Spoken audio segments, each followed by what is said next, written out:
Seen these terrible pictures and heard the horrible screams behind them, but how much have you really thought about them? Just how astonishing and rare they really are. Before dawn, Fort Bragg, North Carolina, one soldier in the 82nd Airborne opening fire on a group that should be his friends. Friends, fellow members of the 82nd Airborne. They take an oath to protect each other. Yeah, this is astonishing.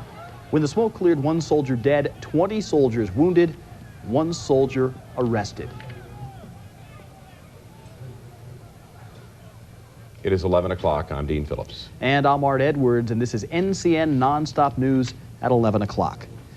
Sergeant William Krutzer arrested almost immediately. What sparked the rage behind today's attack is still hazy, but listen up. You see, we found out tonight there is a chance this deadly shooting could have been avoided. Dallas Woodhouse has the story. Art and Dean, sources tell me that as late as last night, William Krutzer indicated to members of his unit that he was upset. Very upset about a recent inspection which he had failed. Also tonight, I am told that another member of his unit was told by him that if he did not show up, we're talking about Krutzer, if he did not show up for physical training testing this morning, that his friend better not either. Now, we believe that Krutzer came here and set up behind me this morning to settle the score, to get even with his commanders. But somebody threw a kink in the whole plan. For whatever reason, this morning, the transformation, the formation of the troops had been turned around, putting the leaders at the back instead of the front, where we couldn't get to them. So what do we know about William Krutzer? Well, this is what we know. He's a 26-year-old sergeant from the D.C. area. He is a member of the A Company of the 4th Battalion of the 325th Air Infantry Regiment. We know he was a weapons squad leader. We also know tonight that he was kicked out of Corps LRS, which stands for Long Range Surveillance. And I have reason to believe tonight that he was also getting ready to get kicked out of this unit. So what do the soldiers say? Well, they just simply couldn't believe it. The early morning pictures of ambulances taking their friends, their comrades away, and this car that was driven to this scene so that this sniper could set up and fire at him on this range. To them, it just didn't make any sense. You got an individual who all of a sudden decides that he wants to take out his frustrations on innocent people. You know, those people that he hurt and injured and killed, those people have wives and families, and what they're doing is their job.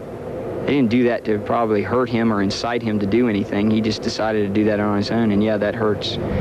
We have even been told tonight that the whole reason he did it was because God told him to. So a lot of conflicting information. We're bringing it to you as it comes available. We probably won't know more until he decides to speak and investigators let us know. But that's the situation here at Fort Bragg. Thank you, Dallas. My friend, you've had a very long day. An obvious question, just where is Sergeant William Krutzer being held on this night? We have learned he is being held somewhere in Cumberland County. Now, the heartbreaking part of this story tonight, a family without a father. Nola Woods talked with the wife of Major Steven Badger. Well, Art and Dean, obviously it is very somber here tonight at Fort Bragg, so I can only imagine what it would be like to try to go to Steven Badger's home. And honestly, I really dreaded having to go talk to his widow, but I was completely amazed at the woman I found there. Diane Badger says her husband was strong and brave. After all, he was in the Army for 11 years. Well, it must have rubbed off on her as she talked with reporters about Steven's death. This morning about 8 o'clock, Colonel Kerrigan called me and said there'd been a shooting and that Steve had been shot. And at the time, he didn't know the extent. He thought that it was just minor. Diane says they were newlyweds, only married 2.5 years, but 8 children between them. And tonight, well, all 8 of them are missing their 38-year-old dad. Dedicated, loving, caring, a wonderful husband, just a super dad. As far as his work goes, he loved his men, loved the people he worked with. It wasn't a job, it was a calling. And a tragic irony, Diane had a son, Robbie. He was killed 4 years ago in an Army training accident. Today would have been his birthday. Art and Dean. Thanks, Nola. Army services for Major Badger are scheduled for Monday.